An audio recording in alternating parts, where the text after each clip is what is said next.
Hi everyone. आज हम जिस स्टॉक के ऊपर बात करने वाले हैं उस स्टॉक में आप देख सकते हो पिछले 6 महीने में हमें ऑलमोस्ट 25% का स्टॉक में करेक्शन देखने को मिला है। और यहाँ पे देख लेते हैं आज के दिन कंपनी का हमें रिजल्ट सामने आते हुए दिख रहे हैं। सो किस तरीके से ओवरऑल कंपनी का परफॉर्मेंस है और उसी के साथ साथ हम ये भी देखेंगे कंपनी की क्या वैल्यूएशंस देखने को मिल रही है और आगे यहाँ पे आपको एज ए इन्वेस्टर किस तरीके से डिसीजन लेना चाहिए। सो चलिए फटाफट से वीडियो को स्टार्ट करते हैं। अभी हम डायरेक्टली कंपनी के फाइनेंशियल रिजल्ट्स पे आ गए। सबसे पहले हम ईयर ऑन ईयर बेसिस पे कंपेयर करेंगे, यानी कि पिछले साल के क्वार्टर 4 को इस साल के क्वार्टर 4 से, और ये जितने भी फिगर्स है इन करोड़्स में है।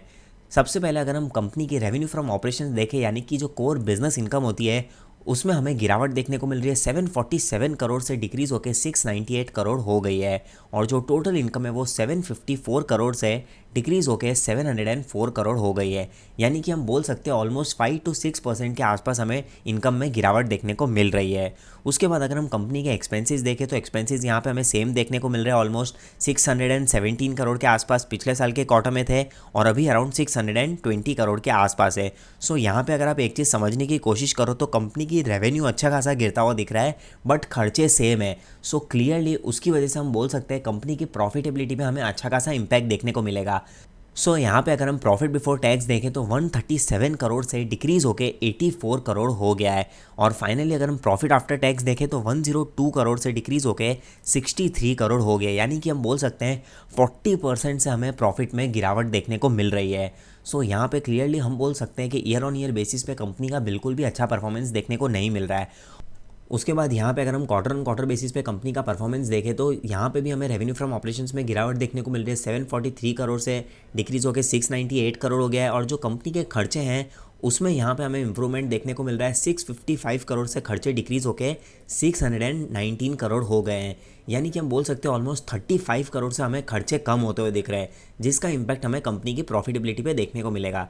यहाँ पे आप देख सकते हो प्रॉफिट बिफोर टैक्स है जो है वो 94 करोड़ से डिक्रीज़ होकर 84 करोड़ हो गया है। फाइनली अगर हम प्रॉफिट आफ्टर टैक्स देखें तो 70 करोड़ से प्रॉफिट डिक्रीज़ होकर 63 करोड़ हो गया है। यानी कि हम बोल सकते हैं ऑलमोस्ट 10% के आसपास हमें गिरावट देखने को मिल रही है। डेफिनेटली हम बोल सकते हैं कि क्वार्टर ऑन क्वार्टर बेसिस पे हमें कंपनी के खर्चों में थोड़ी कटौती देखने की वजह से ओवरऑल प्रॉफिटेबिलिटी में बहुत ज़्यादा गिरावट देखने को नहीं मिली है। अब एक बार हम कंपनी का फुल ईयर बेसिस पे कंपैरिजन कर लेते हैं, यानी कि FY21 versus FY22। Revenue from operation 2359 crore से इंक्रीज होकर 2653 करोड़ हो गए। यानी कि ऑलमोस्ट 12% के आसपास हमें सेल्स में ग्रोथ देखने को मिल रही है। उसके बाद यहाँ पे अगर हम कंपनी के एक्सपेंसेस देखें तो 1990 करोड़ से इंक्रीज होकर 2366 करोड़ हो गए। यानी कि 18% से हमें खर्चे इंक्रीज होते हुए दिख रहे हैं। क्लियरली हम बोल सकते हैं फुल ईयर बेसिस पे भी हमें कंपनी के जो खर्चे वो बहुत ज़्यादा इंक्रीज होते हुए दिख रहे हैं। और यहाँ पे अगर आप खर्चों को थोड़ा सा डिटेल में देखोगे तो कॉस्ट ऑफ मटेरियल हमें बहुत ज़्यादा इंक्रीज होता हुआ दिख रहा है। 863 करोड़ से इंक्रीज होकर 1307 करोड़ हो गया है। यहाँ पे अगर हम कंपनी का प्रॉफिट बिफोर टैक्स देखें, सारी इनकम में से खर्चे निकाले तो 391 करोड़ से प्रॉफिट बिफोर टैक्स डिक्रीज होकर 310 करोड़ हो गया है। और फाइनली अगर हम प्रॉफिट आफ्टर टैक्स देखें तो 291 करोड़ से प्रॉफिट डिक्रीज होकर 232 करोड़ हो गया है। यानी कि 20% से हमें प्रॉफिट में गिरावट देखने को मिल रही है।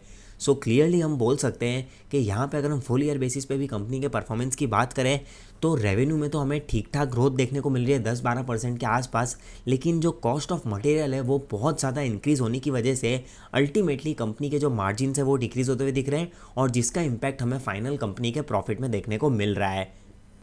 यहाँ पे हम जिस कंपनी के रिजल्ट्स देख रहे हैं वो है रिलैक्सो फुटवेयर। और क्लियरली हम बोल सकते हैं कि ईयर ऑन ईयर बेसिस पे यहाँ पे ज़बरदस्त 40% की गिरावट देखने को मिली है। और फुल ईयर बेसिस पे भी हमें प्रॉफिट में अच्छी खासी गिरावट देखने को मिली है 20% के आसपास। अब एक बार हम कंपनी की वैल्यूएशंस के रिलेटेड कुछ इंपॉर्टेंट डिस्कशन कर लेते हैं। सबसे पहले अगर हम पिछले एक साल का मीडियन पी देखें तो 100 के आसपास देखने को मिल रहा है। 3 ईयर्स का अगर हम देखें तो 87 का मीडियन पी है। और अगर हम 5 ईयर्स का देखें तो 66 का हमें मीडियन पी देखने को मिल रहा है। और अगर हम 10 ईयर्स का देखें तो 50 के आसपास है। यहाँ पे अगर हम कंपनी का करंट पी देखें तो ऑलमोस्ट 95 के आसपास देखने को मिल रहा है, जो कि काफ़ी ज़्यादा एक्सपेंसिव है। अगर आप कंपनी का एवरेज 5 साल का भी पी लेते हो जो कि अराउंड 60 के आसपास है, तो उसके हिसाब से भी अगर आप करंट पी को कंपेयर करते हो तो हम बोल सकते हैं अभी जो कंपनी की वैल्यूएशन है वो हमें काफ़ी ज़्यादा एक्सपेंसिव देखने को मिल रही है। और उसी के साथ साथ जैसा कि हमने देखा कि रिलैक्सो फुटवेयर के जो रिजल्ट्स हैं वो भी हमें बिल्कुल भी अच्छे देखने को नहीं मिल रहे हैं। डेफिनेटली इसका इम्पैक्ट हमें कंपनी के स्टॉक प्राइस पे देखने को मिलेगा। अब यहाँ पे मैं आपके साथ क्यों वैल्यूएशंस के रिलेटेड डिस्कशन कर रहा हूँ, उसके पीछे का सबसे पहला रीज़न ये है कि रिटेल इन्वेस्टर्स क्या करते हैं कि भाई चलो रिलैक्सो फुटवेयर एक फंडामेंटली स्ट्रॉन्ग कंपनी है, हम लॉन्ग टर्म के हिसाब से 10 साल इसको होल्ड करेंगे। डेफिनेटली आपका जो एटीट्यूड है वो काफ़ी अच्छा है कि आपने फंडामेंटली स्ट्रॉन्ग कंपनीज बाय करी और आपका जो टाइम होराइजन है वो आप काफ़ी लंबा रखना चाहते हो। बट यहाँ पे सबसे इंपॉर्टेंट पॉइंट ये है कि आप कभी भी वैल्यूएशंस को फोकस नहीं करते हो, क्योंकि मैंने बहुत बार ये चीज़ नोटिस करी है कि कई सारे रिटेल इन्वेस्टर्स क्या करते हैं कि भाई हाँ चलो इतनी अच्छी कंपनी है उसको किसी भी प्राइस पे बाय कर लो और हम लॉन्ग टर्म में उसको 5 या 10 साल तक होल्ड करेंगे। लेकिन अगर आप इस तरीके से डिसीजन लोगे तो आपको रिटर्न्स भी अच्छे नहीं मिलेंगे। और दूसरी चीज़ यहाँ पे अभी बोलना बहुत आसान है कि हम 10 साल तक होल्ड करेंगे, जब स्टॉक में करेक्शन होता है ना तो उस टाइम पे कभी भी ये चीज़ नहीं समझ आती कि आप उस स्टॉक को एवरेज करो नहीं करो। क्योंकि अगर हम अभी की बात करें तो रिलैक्सो के आपके सामने आपने रिजल्ट्स देखे कि बिल्कुल भी अच्छे देखने को नहीं मिल रहे हैं। अब ऐसा नहीं है कि भाई एक बार रिजल्ट्स ख़राब आ गए तो कंपनी बर्बाद हो गई या कल से सब कुछ ख़त्म हो जाएगा। बट पॉइंट ये है कि आज अभी की बात करूं मैं ऑलमोस्ट 25-26% का ये स्टॉक में ऑलमोस्ट 1450 के हाई से करेक्शन आ गया है, उसके बावजूद भी ये स्टॉक इतना एक्सपेंसिव है अभी के प्राइस पे भी।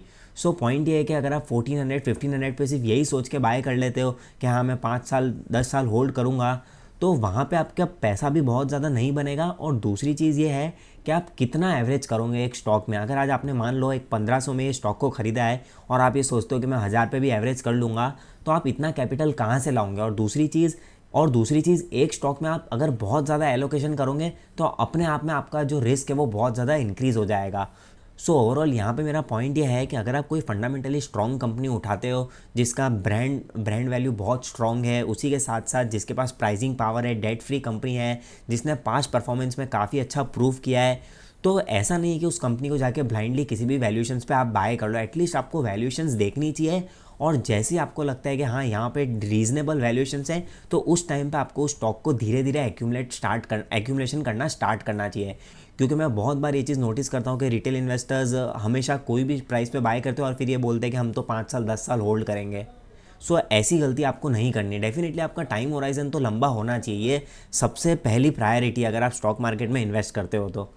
और यहाँ पे मैं आपके साथ दो एग्जांपल भी शेयर करूँगा, डिक्सन टेक्नोलॉजीज़ और डीमार्ट का। सबसे पहले यहाँ पे अगर हम डिक्सन टेक्नोलॉजीज़ की बात करें तो आप देख सकते हो कंपनी का 52 वीक हाई 6200 रुपीज़ का देखने को मिल रहा है और अभी का जो स्टॉक प्राइस है वो अराउंड 3500 रुपीज़ का है। यानी कि ऑलमोस्ट आप बोल सकते हो 50% का हमें स्टॉक में करेक्शन देखने को मिला है। और यहाँ पर अगर हम डिक्सन का पी रेशियो की बात करें तो आप देख सकते हो 125 का देखने को मिल रहा है। और यहाँ पे तो करेक्शन होने के बाद अभी देखने को मिल रहा है, यानी कि अभी भी ये एक्सपेंसिव है। और जब ये स्टॉक 6000 पे था तो ऑलमोस्ट 200 का हमें इसका पी रेशियो देखने को मिल रहा था। सो यहाँ पे मैं ऐसा नहीं बोल रहा हूँ कि पी रेशियो देख के सिर्फ जाके आप डिसाइड करो बाय करना है सेल करना है, बट पॉइंट ये है कि कुछ चीज़ें हमें डायरेक्टली दिखती है कि वो इतनी ज़्यादा एक्सपेंसिव है कि उसमें आपको कोई डिसीजन लेने के लिए सोचना ही नहीं है। अगर कोई चीज़ एक्सपेंसिव है तो सीधा उसको छोड़ ही देना है, क्योंकि ये सब बोलने से कोई सेंस नहीं बनता कि हाँ मैं 5 साल 10 साल होल्ड करूँगा। अब यहाँ पे आप डिक्सन टेक्नोलॉजीज़ की बात कर लो, आज 6000 का स्टॉक है, आज 3500 आ गया, आप कितना कैपिटल डाल के इसको एवरेज करोगे। अगर आपके पास ये स्टॉक है तो आप खुद एवरेज करके देख लो कैलकुलेटर पे कि अगर आप इसको बाय भी करते हो इस प्राइस पे तो भी आपकी जो बाइंग प्राइस है वो बहुत ज़्यादा नीचे नहीं आएगी और उसी के साथ साथ जो आपका एलोकेशन है वो भी बहुत ज़्यादा इंक्रीज़ हो जाएगा। साथ ही साथ यहाँ पे अगर हम डीमार्ट की भी बात करें तो आप देख सकते हो 6000 से ये स्टॉक ऑलमोस्ट 3300 रुपीज़ के आसपास आ गया है। सो यहाँ पे भी ऑलमोस्ट 50% का करेक्शन देखने को मिल रहा है। अब यहाँ पे आप कितना एवरेज कर लोगे अगर आप ये सोच के बाय करते हो डीमार्ट को कि भाई हाँ 5000-6000 पे मैंने स्टॉक खरीदा है, मैं 5 साल इसको होल्ड करूँगा। भले आप होल्ड भी कर लोगे लेकिन आपको रिटर्न्स अच्छे नहीं मिलेंगे और 5 साल तक अगर आपका स्टॉक परफॉर्म नहीं करेगा ना तो डेफिनेटली एक दिन आप उसको पैनिक में आके सेल कर दोगे या फिर आप ये सोचोगे कि मैं किसी और स्टॉक में इन्वेस्ट कर देता हूँ। और इनफैक्ट सबसे बड़ी बात यह है कि ऐसा नहीं है कि डीमार्ट कोई ख़राब कंपनी है, डीमार्ट भी फंडामेंटली एकदम स्ट्रॉन्ग कंपनी है। अगले 10 साल के लिए यहाँ पे ग्रोथ प्रोस्पेक्ट भी बहुत अच्छे हैं, बट आपकी मार्जिन ऑफ सेफ्टी यहाँ पे बिल्कुल भी देखने को नहीं मिल रही है। अगर हम करंट वैल्यूएशंस की बात करें तो यहाँ पे भी डीमार्ट इतना ज़्यादा एक्सपेंसिव, आप खुद देख सकते हो 147 का पी रेशियो है। सो यहाँ पे बिल्कुल भी मार्जिन ऑफ सेफ्टी देखने को नहीं मिल रहा है। यहाँ से भी स्टॉक अगर 2500 के आसपास आता है तो एक बार आप सोच सकते हो कि हाँ मैं स्टॉक में एक्यूमुलेशन करना स्टार्ट कर सकता हूँ। सो मेरे ओपिनियन में ये जो चीज़ें हैं ये काफ़ी ज़्यादा एक्सपेंसिव देखने को मिल रही है।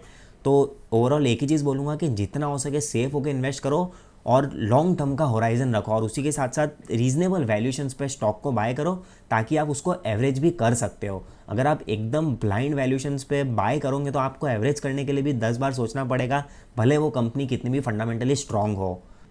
फाइनली अगर हम कंक्लूजन पे आ जाए तो एक चीज़ बोल सकते हैं, कंपनी के जो रिजल्ट्स हैं वो हमें बिल्कुल भी अच्छे देखने को नहीं मिल रहे हैं। सो देखते हैं कल के दिन बाजार कंपनी के रिजल्ट्स पे किस तरीके से रिएक्ट करता है। सो यहाँ पे मैं अगर रिलैक्सो की बात करूँ तो बिल्कुल भी आपको पैनिक नहीं करना है मेरे ओपिनियन में, लेकिन आपको एक बात का ध्यान रखना है कि कंपनी के कॉन कॉल्स को बहुत अच्छे से रीड करना है जैसे ही कंपनी कॉन कॉल्स करेगी, क्योंकि कॉन कॉल्स में आपको बहुत इंपॉर्टेंट इन्फॉर्मेशन पता चलेगी कि भाई कंपनी के मार्जिन्स क्यों इतने ज़्यादा डिप्रेस हुए हैं, उसी के साथ साथ हमें सेल्स में क्यों गिरावट देखने को मिल रही है। सो अगर आपको रीज़न पता चलेगा और आपको ऐसा लगेगा कि भाई हाँ ये रीज़न वैलिड है और कंपनी के बिजनेस में कोई गड़बड़ नहीं है, तो डेफिनेटली आप अच्छे से अपना डिसीजन ले सकते हो। और यहाँ पे अगर रिलैक्सो और भी ज़्यादा करेक्ट होता है तो ये काफ़ी अच्छी एक अपॉर्चुनिटी बाइंग की हो सकती है, लेकिन उसके पीछे की सबसे बड़ा रीज़न ये होना चाहिए कि कंपनी के बिजनेस में गड़बड़ बिल्कुल भी नहीं होनी चाहिए। अगर आप कोई भी कंपनी को एवरेज करते हो तो हमेशा ये फोकस करो कि जब आप एवरेज कर रहे हो तो उस टाइम पे वो कंपनी के बिजनेस में गड़बड़ होनी नहीं चाहिए। अगर टेम्पररी गड़बड़ है तब तो कोई दिक्कत वाली बात नहीं है। सो यहाँ पे रिलैक्सो की अगर हम बात करें तो ऑलमोस्ट ये डेट फ्री कंपनी है,